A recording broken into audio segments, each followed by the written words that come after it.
Welcome. Today we're exploring ancient Mesopotamia, specifically looking into the Anunnaki. Quite a captivating group of deities, really central to traditions in Sumer, Akkad, Assyria, and Babylon.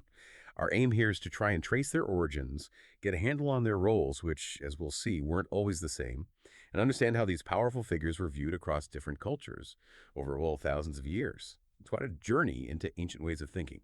So let me ask you this. What if the gods you knew weren't these static, unchanging figures? What if their actual nature, their purpose, shifted dramatically depending on the era, the culture? That really gets to the heart of understanding the Anunnaki. They first pop up in, well, the earliest Sumerian writings we have, especially from the post-Akkadian period. This is a really interesting time, after the Akkadian Empire fell, when Sumerian culture and its mythology had this resurgence. And in these early texts, the Anunnaki are presented as part of this huge pantheon, specifically descendants of An, the sky god, and Ki, the earth goddess.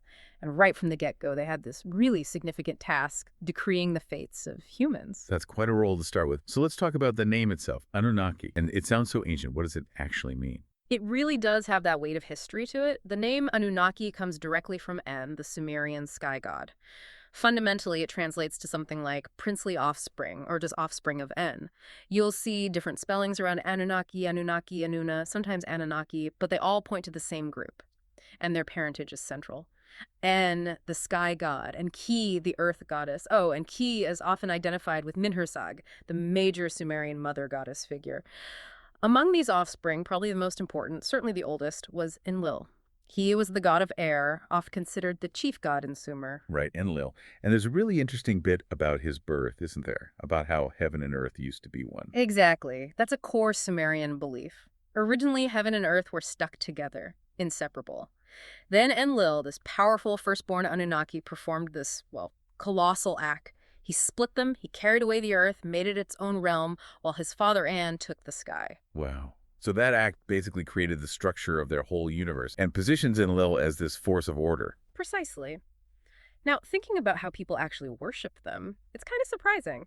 We haven't found much direct evidence for, like, a single unified cult dedicated to all the Anunnaki together. The thinking is that this is probably because each major Anunnaki figure, Enlil, Enki, Inanna, and so on, had their own specific cult, their own temples, their own worship. And similarly, you don't really find many pictures or statues of them as a collective group, maybe just a few showing two or three together, but that's rare. But what we do know about Mesopotamian gods generally gives us a pretty good picture. They were almost always anthropomorphic, human-like in form, but, bigger, grander. They were thought to have these extraordinary powers, often quite frightening, and people imagined them as physically huge, just towering figures. And then there's that concept, melum, this sort of ambiguous substance, covering them in terrifying splendor. That phrase is so evocative. Was it just for the gods? Not exclusively, interestingly. While gods were the primary wearers, sources say heroes, kings, even giants and demons could possess it too. It signified immense power and presence. So what happened if a human actually encountered this melum? Was it just visual splendor or... Oh, it was definitely more than that. The texts describe the effect as nigh. It's described as a real physical tingling of the skin, a sense of profound unease, maybe even terror when faced with that sheer divine power. Appearance-wise, deities are almost always shown wearing these very distinct horned caps, sometimes with multiple pairs of ox horns stacked up, maybe even 7 pairs. That was a clear sign of divinity. And their clothes were usually elaborate, described as being adorned with gold and silver ornaments sewn right in, reflecting their status. And the belief wasn't just that they lived up in heaven. The Mesopotamians believed they'd visited Earth before, and crucially, that their cult statues weren't just symbols. They were the physical embodiment of the god.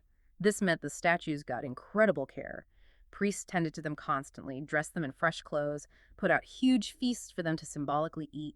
The temple wasn't just a church. It was the god's actual house on earth. It wasn't just contained within the temple either, was it?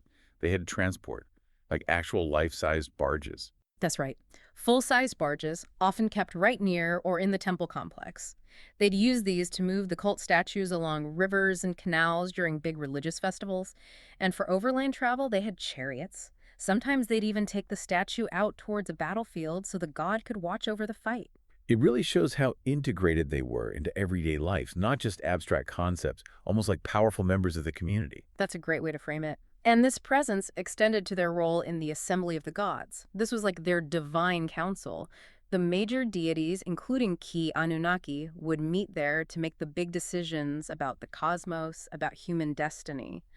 People saw this assembly as a kind of divine mirror to the, well, semi-democratic legislative systems they had, particularly during the third dynasty of Ur. A fascinating parallel between how they ran things and how they thought the gods ran things. Okay, so starting from this position of, immense power and cosmic importance, hmm how did things change? You mentioned the roles shifted. Let's unpack that, starting with those early Sumerian texts. Absolutely, they weren't static at all. The term Anunnaki itself, the earliest uses we know of, come from around the time of Gudea of Lagash, that's late 3rd millennium BCE, and into the 3rd dynasty of Ur that followed. In those Sumerian texts, the name was generally used for the most powerful gods in their pantheon, the direct descendants of Ana, the sky god. This top tier likely included the so-called seven gods who decree fates, people like An, Enlil, Enki god of wisdom and water Ninhursag, Nana the moon god, Utu the sun god, and the very famous Inanna, goddess of love and war. Though it's important to say we don't have one single definitive list of all the Anunnaki that's consistent across every text. Sumerian sources can be a bit vague on their exact number or specific jobs. Often they're just referred to as this powerful group. Right. So initially, very much heavenly beings, incredibly powerful, like in that poem, Enki and the World Order. It says they do homage to Enki, sing his praises, even take up their dwellings among humans in Sumer. And it specifically mentions them decreeing the fates of mankind. Very top-down authority. That's a key early picture, yes. And remember, the city patronage idea, almost every major Sumerian god was linked to a city, living in its main temple. One text even connects 50 Anunnaki just with the city of Eridu, shows how localized their presence could feel. But then, even within Sumerian myths, you get this really interesting contrast. Take Inanna's descent into the netherworld. It's a famous story. In that poem, suddenly there are only 7 Anunnaki mentioned, and they live exclusively in the underworld. They act as judges of the dead. And in that story, they actually condemn Inanna herself to death for trying to take over their realm. It shows this completely different, darker judicial side, maybe reflecting a growing focus on death and what comes after. So they could be both celestial powers and underworld judges, depending on the context. It seems so. And don't forget their celestial connections. Inanna was Venus, Utu the sun, Nana the moon. That was fundamental. And the sky god was linked to the stars around the equator. Enlil got the northern stars and Enki the southern ones. There was even this idea that Enlil's path across the sky was a perfect circle around the North Pole, while An's and Enki's paths would cross each other. A whole cosmic geography. Okay, so this range within Sumerian thought, from fate decreers high above to judges down below, is fascinating. How does this evolve as we move into the later periods, Akkadian, Babylonian, Assyrian times? Does one role start to dominate? The evolution definitely keeps going, and yes, trends emerge. In Akkadian texts, say from 2nd millennium BCE onwards, there's a much stronger emphasis on their connection to the underworld, their chthonic side. It's very much like that portrayal in Inanna's descent. In the Akkadian version of that myth, Ereshkigal, the queen of the underworld, she actually talks about drinking water with the Anunnaki, and later she orders them brought from her palace to decorate the steps and sit on golden thrones, clearly positioning them as important figures within the underworld hierarchy. And this is also when the Igigi appear, right? Another group of gods. How did they fit in? Yes, the Igigi emerged during the Old Babylonian period, and their relationship with the Anunnaki is, well, it's a bit complicated in the text. Sometimes the names seem almost interchangeable, just different ways of referring to deities. But in other key texts, like the Atrahasis epic, that's a major creation and flood story, there's a clear division. The Igigi are portrayed as younger gods who are forced into doing all the hard labor for the Anunnaki. They toil for 40 days, then they rebel, throw down their tools, refuse to work anymore. And this rebellion actually prompts Enki, one of the Anunnaki, to come up with the idea of creating humans, specifically to take over that labor from the Igigi.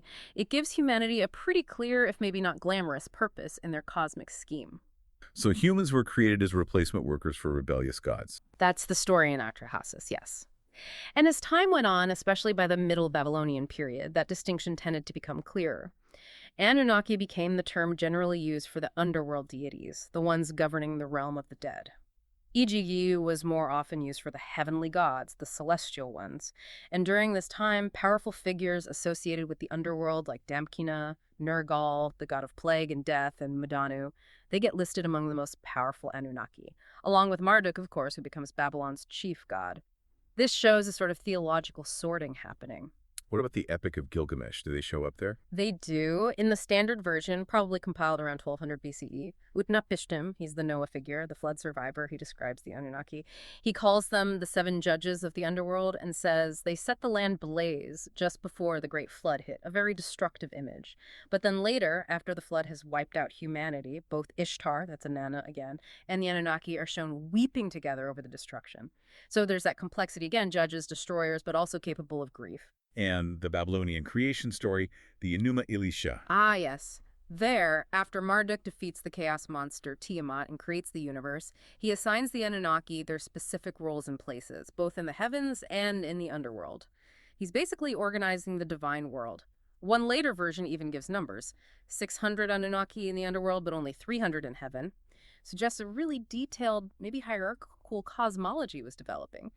And as a thank you to Marduk for setting up this order, the text says the Anunnaki, these great gods, built the magnificent temple Isagila in Babylon for Marduk, Ea, that's Enki, and Enlil, shows their loyalty in this new Babylonian system.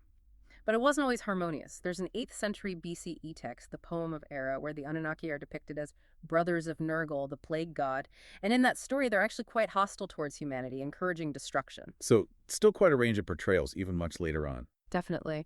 And we even have this one damaged text from Neo-Assyrian times that tells a really dramatic story of conflict among the gods. Marduk apparently leads his Anunnaki army into the holy city of Nippur, causes some kind of flood, and disturbs the local gods. Enlil gets furious, orders Marduk and his Anunnaki captured. They are caught, but then Marduk leads a revolt, defeats Enlil's forces, takes hundreds of prisoners, including Enlil himself, and then Enlil is put on trial before the Anunnaki. It's quite the scene.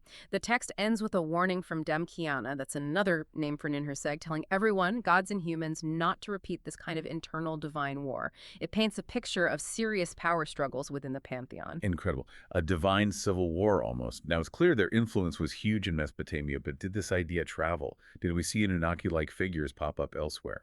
Oh, absolutely. It shows just how much ideas moved around the ancient Near East. If you look at the Hurrians and the Hittites, major civilizations in Anatolia, modern-day Turkey, flourishing in the mid to late 2nd millennium BCE, they definitely adopted the concept. In their mythologies, the Anunnaki were identified as the oldest generation of gods, the ones who had been overthrown by the younger gods and banished down to the underworld. They were ruled there by a goddess named Lewani. And Hittite scribes explicitly connected these banished older gods to the Mesopotamian Anunnaki, so a direct borrowing or adaptation. So the Hittites knew them as these former gods. Exactly. The Hurrian names for them translate as Karilish Yunish, meaning former ancient gods, or Katareso Yunish, gods of the earth. They were often invoked in treaties sworn between kings, calling on these ancient underworld gods as witnesses to make sure the oaths were kept. So they still held a certain kind of authority, even in exile. There's one great Hittite myth where the gods are under threat from this huge stone monster, Ulukumi. And Ea, remember, that's Enki tells these former gods, the Anunnaki down in the underworld, to go find the ancient tool that was used to separate heaven and earth way back at the beginning. They find it, bring it back, and use it to cut off the monster's feet. So even banished, they still had access to primordial power. Did the Hittites keep the same names or numbers? The names often changed in the Hurrian and Hittite versions, but interestingly, they were always said to be 8 in number in those traditions. One ritual text, for instance, lists them as Aduntari the Diviner, Zulki the Dream Interpretess, Erpichia Lord of the Earth, Nara, Namora, Minki, Amunki, and Api. A very specific group. But unlike in Mesopotamia, these old gods didn't seem to have their own active cults among the Hurrians and Hittites. People didn't build temples for them in the same way. Instead, they interacted with them through specific rituals, like sacrificing a piglet in a pit dug into the ground connecting to their underworld domain. And they'd call on them for purification rites. And there's a connection to Greek mythology, too, isn't there? This idea of banished older gods. A fascinating connection. The Hittite story of the older gods being overthrown and banished to the underworld is remarkably similar to Hesiod's Theogony, the Greek story of the Titans being overthrown by the Olympian gods. It goes deeper. The Greek sky god Ouranos, father of the Titans, his name literally means heaven, seems derived from the Hittite version of the Mesopotamian sky god Anu. And in the Greek myth, Ouranos is castrated by his son Cronus. This directly mirrors the Hittite story where Anu is castrated by his son Kumarbi. Wow. That's not just similar themes, that's specific plot points traveling across cultures. Exactly. It's compelling evidence for this incredible flow of mythological ideas across the ancient Mediterranean and Near East. These powerful stories about cosmic origins and divine succession clearly resonated and were adapted far and wide. What an amazing arc. We've tracked the Anunnaki from being these uh, princely offspring deciding fates in Sumer to becoming stern judges in the underworld and sometimes celestial beings, sometimes rebellious forces, and finally ending up as these ancient banished gods in Hittite Anatolia, even influencing Greek myth. It really underscores how significant they were, even as the details of their stories kept changing over thousands of years. It certainly does, and maybe it prompts us to think about, how cultural change and all those connections between ancient peoples could reshape even their most basic ideas about the divine. It shows that belief systems aren't usually set in stone. They adapt, they respond to new circumstances, new interactions. That's a really powerful takeaway. How might these ancient ways of imagining powerful shifting forces, of grappling with origins and divine conflicts, still echo, maybe subtly, in how we think about power, fate, and the big questions even now?